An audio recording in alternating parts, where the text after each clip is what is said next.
duyên bỗng ta giờ đây vỡ tan trong màn đêm. Sương gió nhẹ lay hoa nhẹ bay đưa tay mà em không với lấy. Mây trôi dần tàn con đò sang chìm trong nỗi đau anh đang mang. Thương lắm người ơi nhưng đành thôi từ ta trách cần sao thơ hàn. Và những người con gái ấy đẹp xinh sắc son làm ta tương tư nhớ nhung ngày qua ai lại số ngã.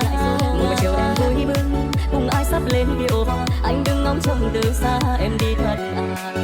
Giận mình trong đêm anh đã bỗng nhìn thấy bóng dáng của em đang